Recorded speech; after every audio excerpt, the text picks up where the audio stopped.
Kuku Raadios välja öeldud seisukohad ei pea ühtima Kuku Raadio seisukohtadega.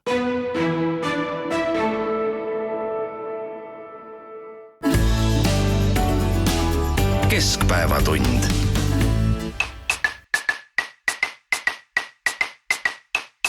Ja me papi ei saagi, me papi ei saagi. Ja me papi ei saagi, me papi ei saagi. Ja me papi ei saagi, me papi ei saagi. Pankrot! Ja me papi ei saagi, me papi ei saagi. Ja. Kergitan paati, reedest saati. Olen eksplodeerinud mitut joogivaati. Sõõruma, anna palun oma kreeditkaarti. Muidu orgunni ma pean oma atendaati. Sest mul on paha, laske mind maha tuumapohmel. Ja rahi pole, et lõpp tuleks. Klubis käest annan viimse sendi. Libedalt. Tengelpung on tühi, jälle nendin. Kibedalt, sest keegi ei maksa kunagi piisavalt. Oma äridega suurem jagu alati länanud. Ema aitab küllalt alt laenata pidevalt. Pole hea, seega teha, papi pole meil nii pea. Ja me papi ei saagi, me papi ei saagi. Papi ei saagi, polvõtet kartaagi. Kulutused meil samas tõusevad plavaani. Papi ei saagi, aga son vojaagi. Papi ei saagi, me papi ei saagi. Papi ei saagi, polvõtet kartaagi. Kulutused meil samas tõusevad plavaani. Papi ei saagi, aga son vojaagi. Jälgi kontoris käin tööl, et saaks kodus lauda katta. Ei nälgi päriselt veel puljongit on veidi panna patta. Aga suprade käest raha laenamata. Võin kinnisvara auto ostuplaanid maha maksta. Iga jumala ma palgapäeval jälle mõistatan. Kuhu kõik see rull läheb jälle ehmatan. Autost ma ei räägi, saaks vähemalt jalgratta. Mu tee hea olu nii on raske kui Kolgata. Kord narkaritet peksime välja suure saagi. Müüa üritasime maha selle laari. Nüüd keha suitsust imbund ära tõmbasime kraami. Nagu tulehauk kuivastus kui oota praami. Võlga sisse nõudmas käib jõuline genaadi. Võlakateks ära võttis fotoaparaadi. Vastu lõugu 2 korda ka siis veel saadi. Nupagaadi ja papi ei saagi. Me papi ei saagi, me papi ei saagi. Papi ei saagi, polvõtet kartaagi. Kulutused meil samas tõusevad plavaani. Papi ei saagi, aga son vojaagi. Papi ei saagi, me papi ei saagi. Papi ei saagi, polvõtet kartaagi. Kulutused meil samas tõusevad plavaani. Papi ei saagi, aga son vojaagi.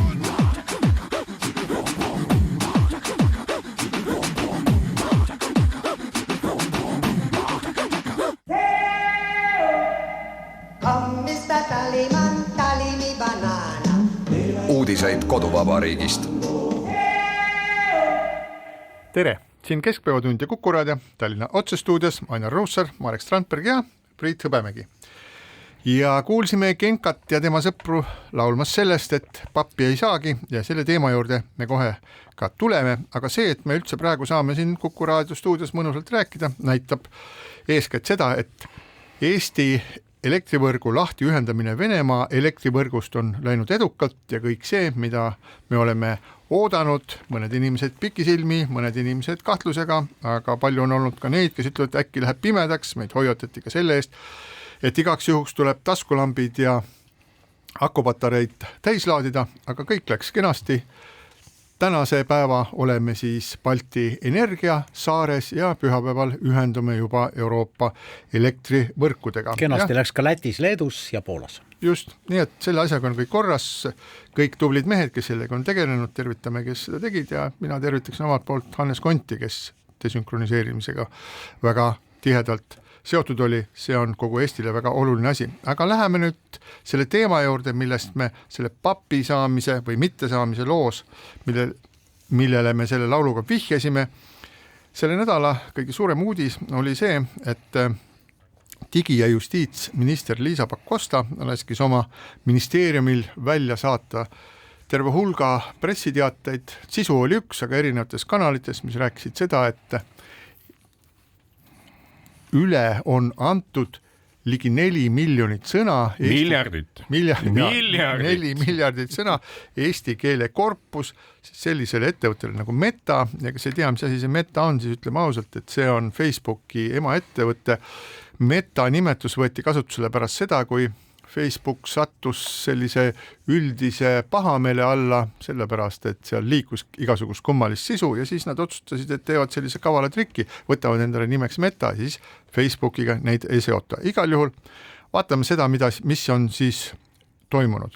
Eesti teadlased on kogunud sellist niinimetatud keelekorpust, mis koosneb 59% ulatuses ajakirjanduses ilmunud tekstidest ehk perioodikast. Seal on ka väga palju muid kõikvõimalikke tekste ja seda saab kasutada siis keele uurimiseks ja keele õppimiseks ja ka masinõppes. Ja see moodustab sellise suure, ütleme, keelevaramu Eestis ja Eesti teaduse jaoks. Nüüd Meta ehk seesama Facebook on hargmaine hiigelettevõte, kelle eelmise aasta kasum oli $62 miljardit ja firma väärtus on praegusel hetkel umbes $1,5 triljonit. Ja nüüd Eesti digi- ja justiitsminister Liisa Pakosta, olles istunud siis 2 Meta esindajaga laua taga ja seal olevat olnud ka terve hulk siis juriste, on teinud sellise otsuse, et anda sellele pooleteise triljoni suuruse väärtusega firmale tasuta eesti keelevaramu selleks, et nad saaksid õpetada oma tehisajusid. Ja loomulikult tekitas see väga suure vastukaja. Jah, aga see ei ole eilne ega tänane uudis. Leidsin sellise pressiteate läinud aasta augustist, kus minister Pakosta kohtus USA suursaadiku George Kentiga ja ütles, et partnerlus Eestiga on heaks pilootprojektiks USA ettevõtetele keeletoe laiendamiseks teistele keeltele ja eesmärk oli siis, mida ta ütles augustis eelmisel aastal, et seatud kvaliteetsete eesti keele tekstiandmete kättesaadavus peaks olema kõigis tehnoloogia arendatavates ettevõtetes. Nii et see ei ole tal uus idee. Ja ma ütlen juurde, et Pakosta on olnud ju väga agar minister, agar kogu oma valdkonnas. Agar muidugi. Lisama sinna ei hakka, mis sellega kaasas käib, aga tänasel hetkel see rada, mida Pakosta sisse ajab, on ju üsna õõvastav. Täna juba hinnatakse, et sellistele suurtele platvormidele kaotavad Eesti meediaettevõtted, millised reklaamitulust elavad, 150-200 miljonit eurot iga-aastaselt. Kui nüüd täitsa tasuta, täitsa ühegi maksu kehtestamiseta, nii nagu näiteks Austraalia on teinud üsna korralikult ja maksustanud ettevõtted, kes kasutavad seal maist meediat, mingit tulu me sealt ei saa ja selline pugejalik kinkimine tähendab tegelikult seda, et kui suure võimsusega ettevõtted koolitavad välja oma tehisarvud perfektset eesti keelt rääkima nende andmete peal, mis Eestis on tegelikult ju autoriõigusega kaitstud, Pakosta pilistab selle kõige peale, siis mingil hetkel ollakse siin koha peal ju automaatsete uudiste tekitamistega juba aina paremas eesti keeles. Nüüd juhin ka tähelepanu sellele, et Tartu Ülikoolis on keelekorpus olemas, mis Creative Commonsi litsentsi alusel võiks olla just nagu kingitav või äraantav, aga ei. See litsents puudutab ainult akadeemilist ja teaduslikku kasutamist ja nüüd ongi nagu see, et see konkurents tehisaru teemal on väga tugev ja meil ju endalgi on koostöös soomlastega suure arvutisüsteemiga Lumi ju omad tehisaruplaanid ja ma mõtlengi nagu seda, et see filter võiks ju olla jõukohane meile endal tekitada ja meie enda omana pidada ja seda ikkagi raha eest välja anda ja kuna see teema on üleval olnud väga pikka aega ja minu arusaamist järgi on seal mingisugune kala selles mõttes, et mõistetamatult ei ole suudetud seda siiani lahendada, aga loodetavalt see uus superarvutiga andmetöötluse võimekus võiks olla kallutatud sinna poole, et nii soomlased kui eestlased, kui paljud teisedki riigid saavad oma eesti ja oma keeled, emakeeled perfektselt välja arendatud, siis selgroogu peab olema. Ehk et ei saa nii, et korjatakse kõik ära ja ma saan aru, et ega see äriplaan ongi selline, tulevad sellised libedakeelsed juristid ja muud tegelased ja kuulge, see on ju väga tore, kui te vaadake eesti keel ja meie platvorm ja nii edasi. Ütleme, see inimene peab ikka päris loll olema, kui ta ei saa aru, et mis sellega kaasas käib, sellega käib kaasas kohapealse meedia, kohapealsete uudiste lahjendamine ma ei usu, et see on eesmärk, aga see rumalus, mis sealt välja paistab, on ikkagi kõhedust tekitav ja hirmu tekitav. No ja tuleme trepist mitu aastat allapoole, et tegelikult sellest suurest pildist natuke allapoole tulles kõik autoriõigusega kaitstud teosed on kaitstud. Aga kui me vaatame sotsiaalmeediat, siis inimesed levitavad ka tasulisi tekste või autoriõigusega kaitstud tekste seal samas copy-paste'iga, seal samas sotsiaalvõrgustikes. Ja mitte midagi ei järgne sellele ju.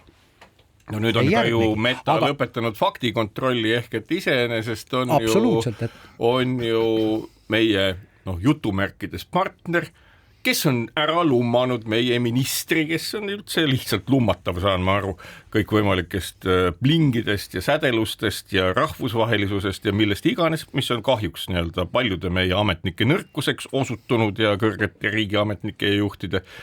Ja kuidas nii lõdvalt võib toimida üle ettevõtete peade, kes sellist väärtust tekitavad, piltlikult öeldes väga tugevalt vilistades kõikvõimalike õiguste peale. Ja ta on meil ju digi ja mis minister veel? Justiits- ja digi- ja justiitsminister. See on nii kohutav. See on tegelikult nii kohutav, et ma ütlen, et antud hetkel vaadates selle Pakosta käitumist, ma ei kujuta ette, mis imejuttu peaks Eesti 200 veel rääkima, kui ta sellist ministrit tagasi ei kutsuks ja ei mataks kuhugi erakonna kola alla kuhugi olema eemal kõikidest ettevõtlusasjadest ja õigusasjadest. Minister on välismaal, aga ütlen siia vahele, võikski jääda. Minister on välismaal, aga ütlen siia vahele, et tegelikult Ameerika Ühendriikides on väga huvitav kohtuprotsess, millele ei ole väga palju tähelepanu pööratud. New York Times muide käib OpenAIga kohut just nimelt sellepärast, et nende sisu on nende luba küsimata tasuta levitatud. Ja nüüd siin võib-olla tuleks mõnda aspekti selgitada täpsemalt, et mis pärast siis võib-olla kõik inimesed ei saa nii päris täpselt aru, et mis pärast see ajakirjandus nii hoogu läks selle peale, et et seal on mingi kogumik sõnu ja nüüd anti kellelegi kasutada ja mis selle taga siis ikkagi on. Aga need aspekte, mis seal on üsna palju. Et huvitaval kombel on siis püütud avalikkusele selgitada nende poolt, kes siis on seda tehingut on toetanud, et tegelikult sellest sõnakorpusest ei ole võimalik mitte midagi kätte saada, et seal on lihtsalt sõnad, et need ei ole tekstid ja sealt ei saagi üldse aru, mis asi, kus kohast pärit on. Ma soovitan inimestel teha lihtsalt selline katse. Minge EKI koduleheküljele, te leiate selle keelekorpuse, see on selline suur korpus, aga sinna pääseb nagu ühest aknast ja see sama aken ongi see, mille kohta siis Marek räägib, et seda võib kasutada ainult Eesti sees akadeemilisel eesmärgil, ehk seal tohib teha uurimusi eesti keele, võib-olla ka mingisugustel muudel otstarvetel, aga see on ka kõik, ei ole mingisugust globaalset ülemaailmset luba, et igaüks Meta või Google võib sinna tulla ja sealt alla laadida mida tahes, mis muidugi ei tähenda, nagu nad võib-olla ei olekski seda teinud, aga ma tahan nüüd juhtida tähelepanu, et mis seal sees on. Sellest on umbes 60% on perioodikat ja perioodikast, kui nüüd inimene tahab nüüd kindlaks teha, et kas seal on ainult sõnad või on seal rohkemat, siis tuleb sinna sisse näiteks tippida mingi sõna. Võtame näiteks sõna vägistaja. Tipime keelekorpuse aknasse sisse sõna vägistaja ja me saame väga suure hulga lauseid, mis on pärit erinevatest väljaannetest. Võtame näiteks see kood on aja, mis on ajaleht EPL 96 aasta ja siis on indeks ja siis tuleb lause. Ehk et see on lause, mis on pärit mingisugust ajalehest. Ja kuna see on ajalehest tulnud lause või võetud lause, siis sellel on omad õigused, seal on autoriõigused ja siis on lisaks sellele väljaandja õigused. Aga nüüd see on nüüd üks aspekt. Ehk et sellel sisul, mis selles keelekorpuses on, see on kaitstud mitmesuguste õigustega. Kõigepealt on autoriõigused, mis kuuluvad siis sellele kirjutajale, selle lause kirjutajale ja need kuuluvad siis ka osaliselt väljaandjale, kes on selle avaldanud, aga peale selle sisaldab see väga suurel hulgal isikuandmeid ja isikuandmed teatavasti on ka meil kaitstud. Ja kui keegi nüüd hakkab veel rääkima, et isikuandmeid selles keelekorpuses ei ole, siis ma loen lihtsalt näiteks ühe lause. see lause on selline: Pavel Šuškin väitis apellatsioonikaebuses Tallinna ringkonna kohtule, et ta pole õdesid Niinat ja Annat vägistanud ega pannud nende ja venna Mihhaili suhtes toime sugukõlvatuid tegusid. Vägistaja seletas kaebuses, et lapsed valetanud, varastanud ning sorinud tema asjades, mistõttu pidi ta neid karistama ja nendega riidlema. Ehk teiste sõnadega, see on üks näide, seal on neid, nagu öeldud, 3,8 miljardit sõna, neid on seal miljonid ja miljonid. See sõnade kogum või see keelekorpus sisaldab massiivsel hulgal Eesti isikute isikuandmeid.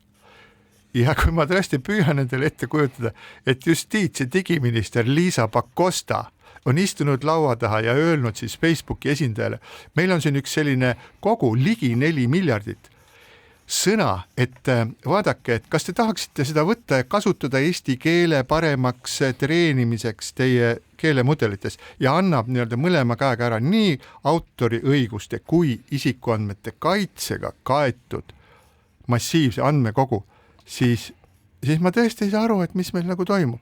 Ma olen kuulnud seda, et Justiitsministeeriumi poole peal saadakse üsna hästi aru, et see, mida Pakosta on teinud, see on selline nagu suur jama ja täiesti uskumatu jama ja nad püüavad kuidagi nuputada, kuidas sellest asjast välja tulla. Aga nagu ma olen kuulnud ka seda, et digiministeeriumi seisukohal, kus väidetavalt on selline optimistlik ahoi ja noh, poisid, teeme nüüd kõvasti, teeme seda digivärki kõvasti nüüd, et seal sellist arusaamist ei ole, aga kordan veel kord, see, mida siis on pakutud välismaa suurkontsernile, on kaetud mitmesuguste õigustega ja mitte mingisugust õigust ministril neid mitte kellelegi anda ei ole ega saagi olema, sest ühelgi inimesel ei saa olla õigust anda ära rohkemaid õigusi, kui tal endal on. Ma arvan, et võib-olla on Pakosta ehk liialt vaimustusse sattunud Ameerika president Donald Trumpi oma hoogsalt jagatavatest ukaasidest ja temalegi on hakanud tunduma, et selliste ukaaside abil on võimalik ühiskonda juhtida ja öelda, Priit, anna mulle need andmed ja me anname need sinna edasi.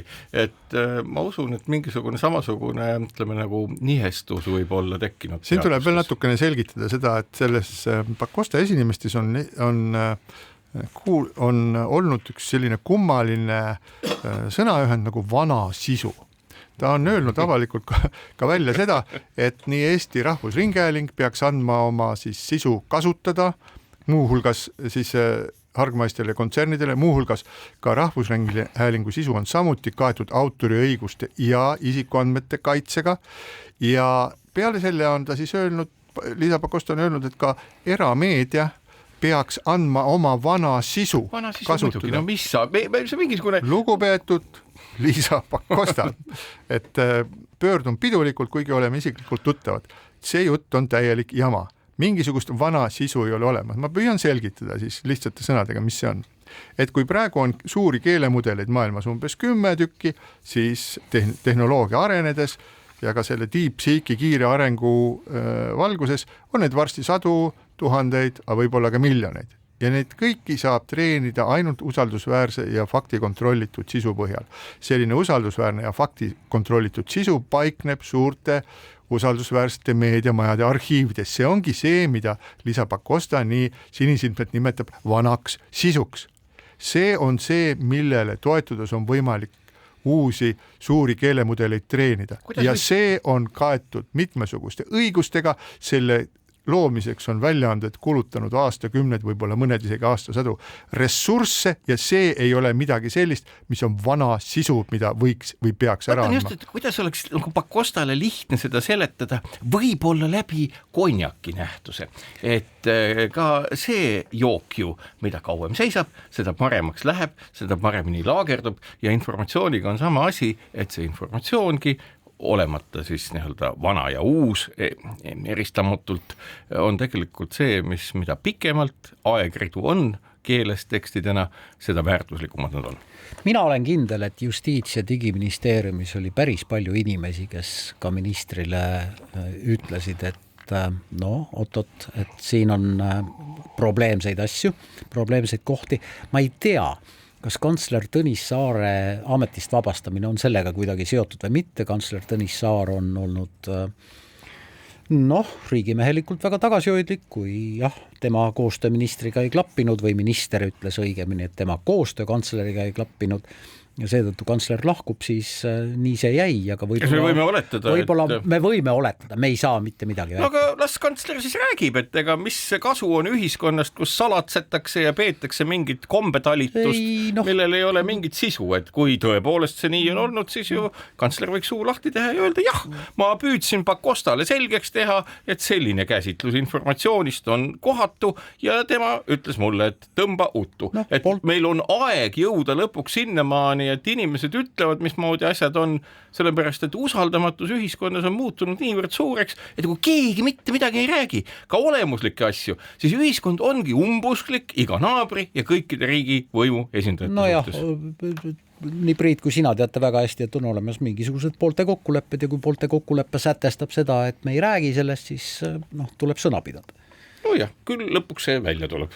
Nii, aga kui nüüd mõelda sellele, et mida siis õieti tahaks oodata justiitsministrit ja mitte ainult meie kolmekesi, kes me siin stuudios oleme, aga need, kes siis tõepoolest esindavad siis Eesti meediamaailma, ehk mõtleme selle all erameediaettevõtteid, meil on olemas meediaettevõtete liit, mis koondab kõiki Eestis ilmuvaid trükiväljaandeid ja ka veebiväljaandeid ja ka telejaamu ja meil on olemas Balti väljaandjate liit ja see Balti väljaandjate liit on selline huvitav üksus, mis ei ole nii-öelda pidevalt esiplaanil, aga see on üks selline ühendus, mille eesmärk on siis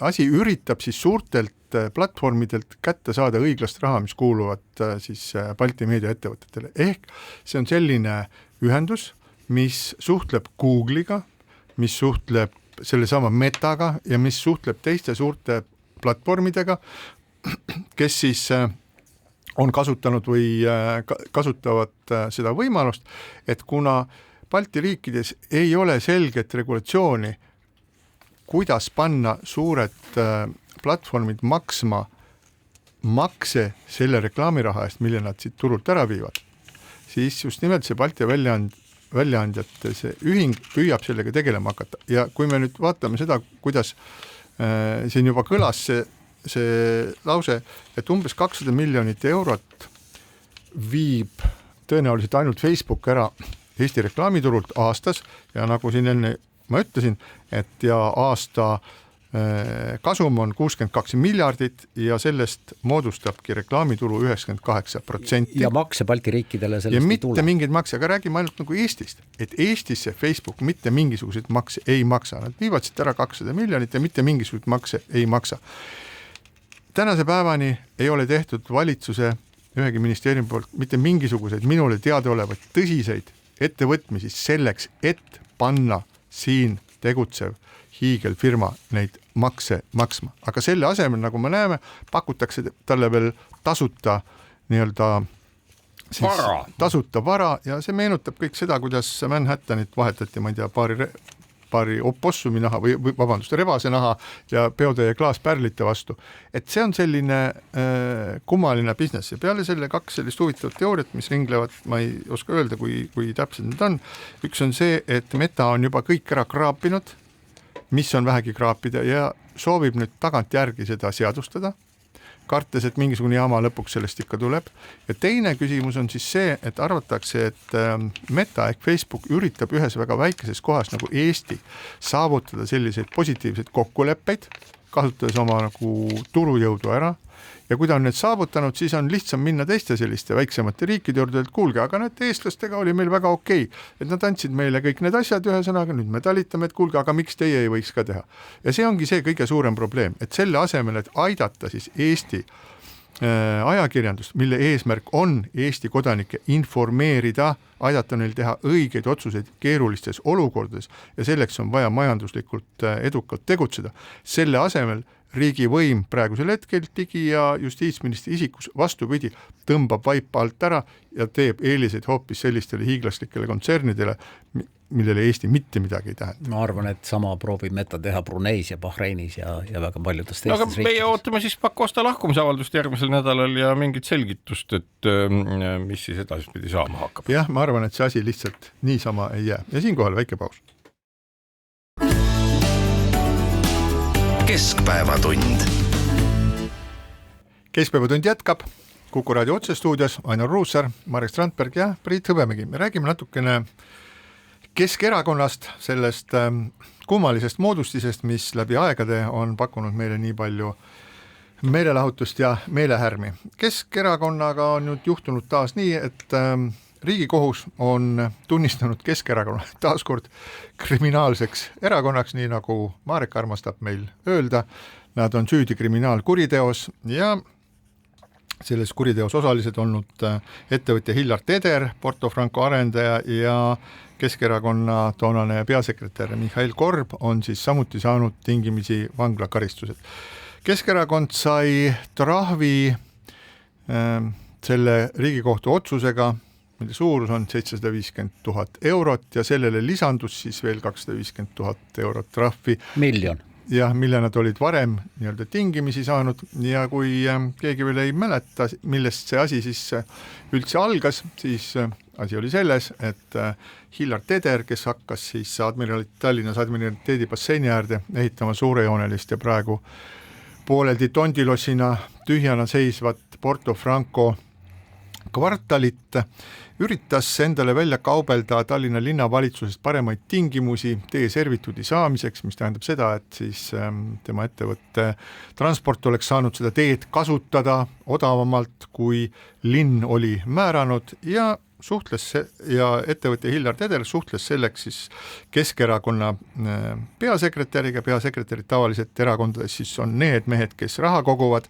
ja üritas tekitada siis sellist olukorda, et peasekretär Korb mõjutaks linnapea Mihhail Kõlvartit niimoodi, et see servituudi summa, mis oli ligi 3,2 miljonit eurot, muutuks väiksemaks ja lubas siis omakorda toetada rahaliselt Keskerakonda, mida ta ka tegi. Nii et kõik see toimuski, et servituudi summa muutus väiksemaks ja Keskerakond sai Hillar Tederilt raha, 3. kohtuaste otsustas, et nad kõik on selles süüdi. Aga kui lihtsalt heita pilk tagasi ajalukku ja vaadata, kuidas Keskerakond on pidanud maksma, siis meenutame seda aega, et 5 aasta jooksul pidi Jüri Ratase juhitud Keskerakond käima välja ligi 3 miljonit eurot, sealhulgas 850 000 eurot osaühingule Midfield. Nii et see on uskumatu, kuidas see erakond on suutnud tekitada segaseid rahaasju, rikkuda seadust ja samas, kuidas nad on ikka selle kõige juures ellu jõudnud ära maksta, ma ei tea, kokku võib-olla 5 miljonit eurot juba, aga näe, ikka hingitsevad ja näe, ikka tahavad veel Tallinnas teha kampaaniat järgmisteks kohalikeks valimisteks, et võimule tulla. No, Kõlvarti sõnul on ju väga lihtne skeem tegelikult, et hetkel erakonnal ei ole ühtegi võlga peale selle kohtu 1 miljoni euro suurune trahv, mille nad peavad tagasi maksma. Kujuta ette, kui sa ütled, mul ei ole mingeid võlgu, välja arvatud see 1 miljon. Eelmise aasta 4. kvartalis vaatasin järgi, teenis see partei riigilt saadavate toetustega 200 000 ja sellel lisandusid annetused ja üksikud liikmemaksud ka 220 000 oli 4. kvartalis, umbes 1 miljon eurot. Siis erakonna tulud aastas ka olid, suurema osa sellest moodustas riigi toetus. Nii et tegelikult küsimus on selles, et kus see raha saada. Kõlvartil on vastus olemas. Väga lihtne. Erakonna juhatuse liikmed, ütles ta, on valmis vajadusel oma varaga vastutama. Ehk siis Jaan Toots, Yana Toom, Lauri Laats, Andrei Korobeinik, Anneli Ott, Vladimir Perobrovtsev, veel mitu poliitikat, kes on tänases juhatuses, aga Kõlvart ütles ka seda, et ka eelmise juhatuse liikmed peaksid oma varaga vastutama.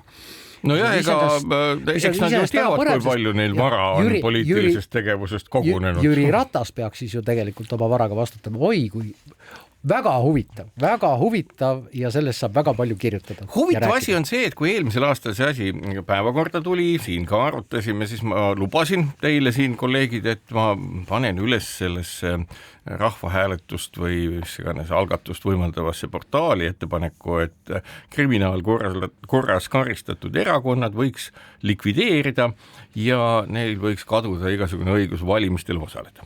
No mida ma ka tegin? Teate, uskuge või mitte, see kükitas seal üleval päris pikka aega ja 1000 sellist nii-öelda häält on vaja, et tekiks üldse legitiimsus, et näiteks Riigikogu võiks seda teemat arutada ja kujutate ette, sinna ei tulnud rohkem kui 200 toetust häält. Marek, olukord on kontrolli all. Ja olukord on täielikult kontrolli all, mis mind mõnevõrra üllatas, kuna kõigile tundus, et asjad nii hullud ei ole. Enamgi veel, lisaks kõigele muule on meil lähiajal võimalik vaadata tekstiilijäätmete taaskasutamisprotseduuri, sellepärast et Martin Helme on sõnaselgelt öelnud, et kui Keskerakond Porto Franco asjas süüdi jääb lõplikult, sööb tema oma kaabu ära. Ja see võiks olla tõesti selline, ütleme, huvitav avalik nii-öelda üritus. Väga raske on ette kujutada vilt, ütleme, ei seedi, aga läbi... Ole nüüd nii Rein Lang lubas ka vihmaussi süüa. Aga nagu poliitikud ja nagu Rein Lang ja tõenäoliselt ka siis nagu Martin Helme, et poliitikud on ju kavalad teatavasti. Et Rein Langi vihmaussi toideti kohupiimaga, et ta ennast seest täidaks valkudega korralikult seespoolt ja seda saaks korralikult siis marineerida ja praadida. Aga ma arvan, et kui Martin Helme ükskord selle hetkeni jõuab, siis kindlasti laseb... Arvad, et paneb kohupiima mütsi sisse? Ei, lihtsalt tehakse tore küpsistest kaabu, mida võib krõbistada. Et või tortilladest saab ju toredasti kokku keerata mingisuguse koonusmütsi. Nii et küll nad täidavad selle lubaduse ära, ainult et mitte täpselt nii, nagu me oleme lootnud. Jah, vaatame nüüd korra sellele sinu väide, Marek, mida sa oled siin korduvalt rääkinud ka siin stuudios aastaid, et kriminaalkorras karistatud erakonnad võiks keelustada, see on ilmselt keerulisem protsess, aga muidugi lõikab poliitilist kasu ka Eesti 200, kelle toetus on seal alla 3% erinevalt Keskerakonna toetusest, kelle toetus on siis kuskil seal 13-14% juures. Aga Eesti 200 väidab, et tegelikult võiks kriminaalkorras süüdi mõistetud erakonnalt võtta ära riiklik toetus.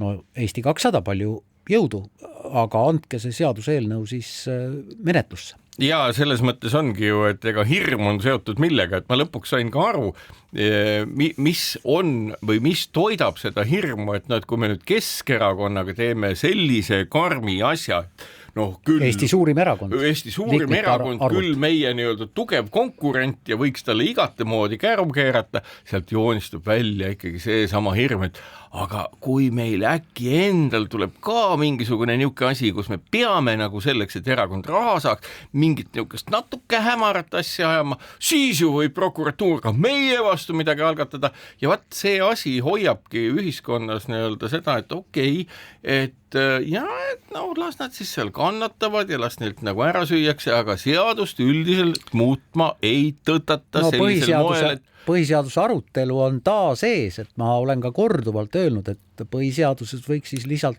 kui hakata muutma alusseadust, siis võiks lisaks valimiste õigusele arutada ka võib-olla mingeid muid punkte, näiteks ka seda, millele kui põhiseadus avada kõigis aspektides, siis me arutame seda järgmised 30 aastat. Ja, aga see üldine joon, mis tuleb välja on, et kui tekib ettepanek muuta seadusandlust, aga see muudatus nüüd oluliselt puudutab siis neid samu inimesi, kes riigi piruka juures nii-öelda istuvad ja seda nosivad vaikselt erakondlikku praktikat, puudutab see siis nii-öelda riiklike või siis riigi erakondadele parlamendi erakondadele makstava toetuse muutmist, siis parlamendisaadikute boonuste ja palkade muutmist, pidurdamist või siis mõne erakonna kriminaalseks kuulutamist, siis on suu vett täis. Siis sellega ei tegeleta. Minu jaoks näitab see ühte asja, et kahtlemata poliitikute hulgas inimesi on väga mitmesuguseid, on säravaid isiksusi, on väga tarku isiksusi, on lollpäid, on kriminaalkurjategijaid, nagu me aru saame, on ka tolvaneid, aga igal juhul on nad kõik mingis aspektis osutub, et nad kõik on üks punt. Nad kõik on üks punt, neil kõigil on ühed mingisugused huvid ja nad on selle nii-öelda selle kliki või tänapäeval nimetaks seda poliitiline klass, poliitilise klassi huvide eest ühtselt seismas, hoolimata ükskõik millised mädasid õunu nende korvis ka ei oleks.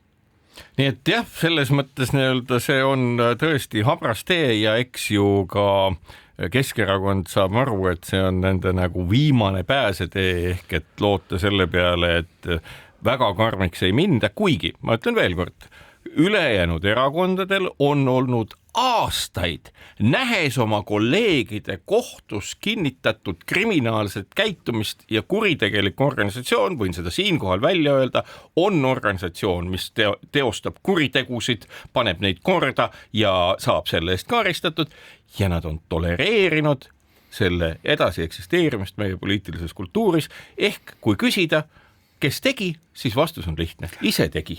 Aga mina soovin kohtutele, poliitikutele, avalikkusele ja ajakirjandusele jõudu, sest tsiteerin Riigikohtu otsust. Mitte kellelgi ei tohi suhtluses riigi või kohaliku omavalitsusega tekkida teiste ees ebaausat eelist seetõttu, et ta kedagi tunneb või rahaliselt toetab.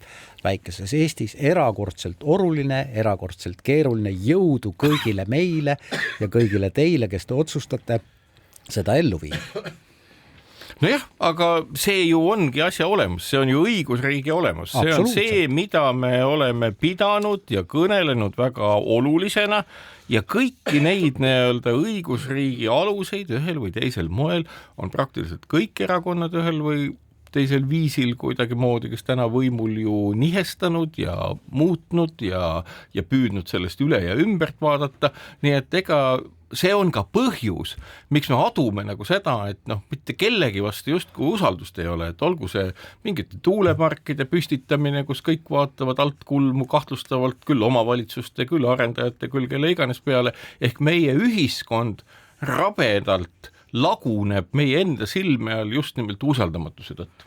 Ja selle juures on üks selline nunnu detail veel see, et ehkki siis Mihhail Korb tunnistati siis kriminaalkuriteos süüdi olevaks, teatas praegune Keskerakonna juht Mihhail Kõlvart, et Mihhail Korbi Keskerakonnast välja ei heideta. Ja kui me vaatame natukene tagasi ajaloos, siis me näeme, et ka see on Keskerakonnale selline läbiv joon, sest üks endine väga tähtis Keskerakonna jõujuurikas Kalev Kallo samamoodi sai kriminaalkaristuse, aga jäi sellest hoolimata erakonda, mille kohta siis erakonna juhid ütlesid, aga ta on nii staažikas, paneme sulgudesse siis kriminaalkurjategija selles kontekstis, et me lihtsalt ei saa teda välja visata. Ma tahaks öelda, et see on selline, nagu ütleme, ma ei tea, meenutab mingist kuritegelike autoriteetide sellist tegutsemist. Just, kuritegeliku organisatsiooni, mille puhul on aeg-ajalt kuulnud, et ei, see ikka päris nii ei ole. See on kuritegelik organisatsioon, kus sõnavara on kuritegelik, mille käitumine on kuritegelik ja hoidke sellest eemale. Ja, aga see ei ole siiski reegel, et meenutame Eesti 200 siiski heitis oma ridadest välja väga populaarse parlamenti valitud suurte häältesaagiga liikme, kes sai tõsise kahtlustuse, eks ole. Et tegelikult see ei ole nagu parteisid läbi. Ei, me räägimegi ühest konkreetsest kuritegelikust organisatsioonist, milleks täna on templite, pitsatite, paberitega kinnitatult Keskerakond. Just, ja teistest erakondadest selles kontekstis räägime edaspidi. Siinkohal väike paus. Keskpäevatund. Keskpäevatund jätkab.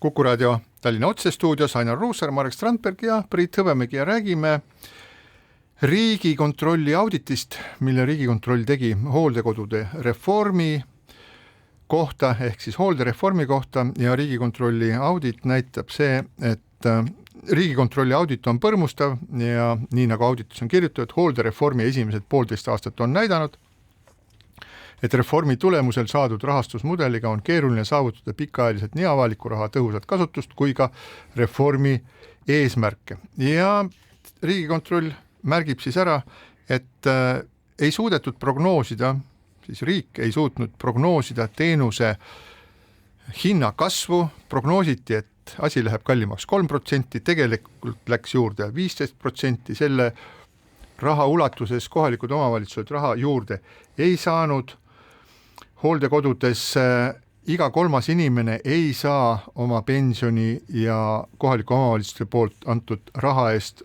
oma osalust kaetud, soodsa hinnaga hooldekodukohti on keeruline leida ja nii edasi ja nii edasi. Ehk teiste sõnadega kõik see, mis mõne aja eest algas suurejooneliselt, öeldes, et nii, nüüd me teeme selle hooldekodude reformi selliselt ümber, et kõikidel inimestel tekib võimalus mõnusalt oma vanaduses, kui see vajadus tekib, hooldekodus oma jalga puhata ja nad ei pea mõtlema sellele, et nad ei saa iseendaga hakkama, siis midagi taolist siiski sündinud ei ole. Siin on, need põhjuseid on kindlasti palju, üks põhjus on selles, et riik ei ole suurendanud oma kohalikele omavalitsustele makstavat osalust selles mahus, mis hinnad on tõusnud, aga teisest küljest kindlasti on oluline ka see, et ettevõtjad on tõstnud hindu palju kiiremini kui prognoositi ja ma arvan, et turgu on keeruline ette prognoosida selles mõttes,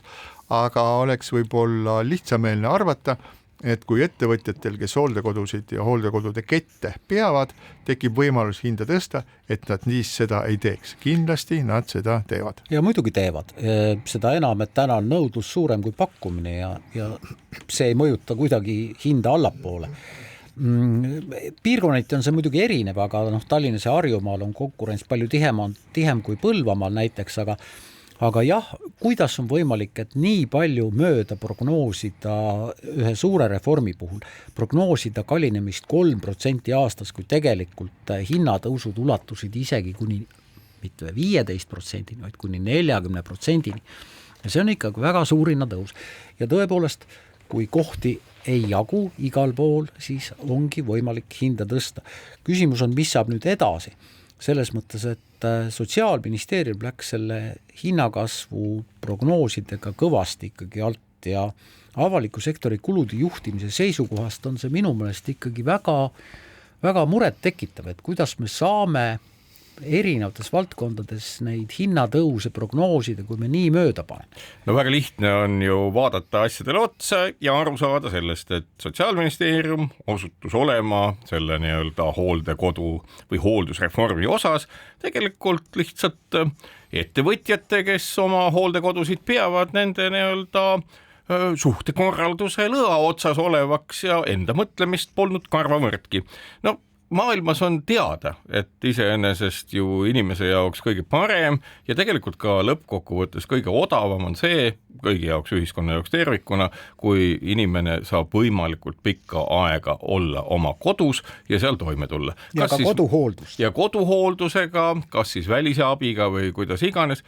See aspekt jäi ministeeriumil absoluutselt käsitlemata ja tulemuseks oligi see, et loomulikult kui nii-öelda reformi väljamõtlejad olid nagu poolpimedad, nägemata seda, mis maailmas hoolduse valdkonnas toimub ja kas nad ei näinud või nad ignoreerisid seda, siis selle tulemused on ju hooldekodusid juurde tulnud. Ja tänasel hetkel ongi see, et iga ettevõte, kes on investeerinud hooldekodundusse, loomulikult ootab sealt tulu ja nüüd ongi nii-öelda piltlikult öeldes see Sotsiaalministeeriumi juhtkond, kus ei hiilata väga läbimõtlemisega juba ammu enam, on pannud ennast parajasse kahvlisse, kus ühtepidi on ärgitatud ettevõtjaid investeerima, meil on hooldekodusid tõenäoliselt üsna priskelt ja selle tõttu on jäänudki koduhooldus ja kogu see seonduv üldse välja arendamata, läbi mõtlemata ja loomulikult, eks ole, mida ikka, see on ju sama asi, mida Riigikontrollgi välja toob, et kuulge, kuidas see nii sai minna, see on nagu Tšermõrdini tuntud vanasõna. Tahtsime nagu oleks parem, välja tuli nagu ikka. No ja üks asi veel, et hooldekodu, juba see sõna ütleb iseenesest, et see peab tegelikult inimesele vähemalt nii palju kui võimalik asendama tõepoolest kodu. See on sõnakõlks. see on selge sõnakõlk, sellepärast et kodu ei asenda inimesele mitte miski. Absoluutselt, aga mingil määral ta peab olema elamisväärne, moodne, kaasaegne. Ja see on väga kallis, selles mõttes nagu kõige odavam sinna ma tahangi jõuda. Ma tahangi öelda, et see tähendabki seda, et pinnapealselt on lahmitud, sisutut asja ajades niimoodi, et lõppkokkuvõttes see, mida ju kõik ka kurdavad, et kui keegi teeb koduhooldust oma lähedastele, mis on vaieldamatult töö, ehk et selle kinni maksmine oleks võrratult odavam, ajutise või lühiaegse või pistelise koduhoolduse kinni maksmine oleks võrratult odavam, kui maksta kinni nende kinnisvara arenduste kulusid, mis ongi väga suured. Ja selles mõttes nii-öelda planeerimine pinnapealselt läbi mõtlemata, jällegi, et ega vaadakem siis sisse ja oodakem, kui siis nii-öelda Riigikontroll võtab ette Sotsiaalministeeriumi kogu selle juhtimispõhimõtted ja juhtimisstruktuurid seal ja hindab seda, et kas seal olevad inimesed on üldse kvalifitseeritud tegema seda tööd, mille tegevus on osutunud täiesti vigaseks juba täna. Ja, aga eestlased üldiselt ei ole harjunud sellega, et kuskilt välismaalt saabuvad tähtsad inimesed, kes asuvad kontrollima, mida me siin teeme ja kas me teeme ikka kõike vastavalt nii-öelda demokraatlikele põhimõtetele. Aga nüüd on üks selline sündmusele tulemas, nimelt siis saabub Eestisse 11. kuni 13. veebruari ekspertmissioon, mis hakkab uurima e-valimisi ja seda siis see OSCE ei ole see sama, mis OECD, mis siis see viimane on siis nende rikaste riikide klubi, aga OSCE on Euroopa julgeoleku koostööorganisatsioon ja selle all on veel, ODIHR, mis tähendab demokraatlike institutsioonide ja inimõiguste büroo ja see büroo tuleb siis Eestisse taotlusega hinnata Eestis kasutatava e-valimiste süsteemi vastavust demokraatlike valimiste põhimõtetele ja selle on kutsunud siis Eestisse EKRE Riigikogu esindaja ja see on üks osa sellest laiemast diskussioonist Eesti e-valimiste üle, mis kord uinub, siis jälle ärkab ellu, aga kuna sügisel on tulemas siis või seisavad ees kohalike omavalitsuste valimised, siis on ka e-valimised taas tõusnud päevakorrale. Nii et erinevaid hinnanguid, see on, ma ei tea, mõne jaoks on see usu küsimus, mõne jaoks tehnoloogia küsimus, mõne jaoks nii seda teist kolmandat, aga igal juhul saabuvad siis OSCE eksperdid siia, veedavad siin 2 päeva, ma ei tea, kui palju nüüd see 2 päeva on siis nagu piisav selleks, et langetada mingisugust pädevat otsust e-valimiste süsteemi osas, aga igal juhul nad tulevad. Igal juhul on see mingisugune mõju nendele poliitilistele erakondadele, kes on e-valimiste vastu, nagu EKRE, või e-valimiste, kes kahtlevad nagu Keskerakond muide nõuab parlamendi erikomisjoni moodustamist, et uurida e-hääletamise turvalisust, aga väide, mis on praegu siis nagu selle diskussiooni aluseks ja mitte praegu, vaid juba pikemat aega on see, et valimisteenistusel on täna võimalus kindlaks teha iga hääle andnud valija ja selle, kuidas ta hääletas. Ehk siis keegi ei ole kahtluse alla tegelikult seadnud seda, et keegi võiks hääletada kuidagi teistmoodi või ühe inimese asemel võiks hääletada, ma ei tea, 15 inimest. Aga e-hääletamise puhul on ju sellest ammu räägitud ja see on ka tõsi, et valija, kes istub arvuti taga, ei pruugi teha oma otsust ise, sest tema selja taga võib seista keegi, kes teeb tema eest otsuse. No jah, e-hääletamise puhul nii see on ja M-hääletamise puhul on see täpselt sama risk. Mida ma tahan öelda ongi see, et minu arusaamist mööda ei ole see ei usu ega tehnoloogia küsimus, vaid lihtsalt küsimus selles, kui palju me oma institutsioone üldse usaldada saame, sellepärast, et kõik võimalikud nii-öelda karmid meetmed, kuidas hääletada, viivad selleni, et sa saadki vaid ühe korra elektrooniliselt hääletada, aga küsimus ongi selles, et kui palju me usaldame institutsioone. Kas me usaldame erakondi, mis on kuritegelikud, kas me usaldame valitsust, mis vassib, kas me usaldame valitsust, kus on minister, kes tahab varastada nii-öelda kõikide eraettevõtete, kes meediaga tegelevad, päris osa. Me ei tea seda, aga nii-öelda usaldamatust tekitavaid otsuseid on meie ümber liiga palju, et ei ole midagi lihtsamat, kui kahtluse alla seada kõik ka elektroonilised institutsioonid, mis põhimõtteliselt võiksid tagada meile parema demokraatia ja eks me siis kuuleme, mida see suur komisjon kaugelt Euroopast või lähedalt Euroopast meile siis ütleb. Mina olen e-hääletanud väga paljudel valimistel viimastel, ütlen ausalt, et ei ole kunagi seadnud kahtluse alla seda, aga ütlen veel, et Riigikogu valimised 2023. aasta kevadel paberiga hääletas 49, elektrooniliselt 51% valijatest. Nii, ja sellega lõpetame tänase saate, loodame, et ka pühapäeval läheb ühinemine Euroopa elektrivõrguga sama hästi, nagu oleks Venemaa elektrivõrgust lahti ühendamine. Täname kuulamast ja kohtume taas nädala pärast.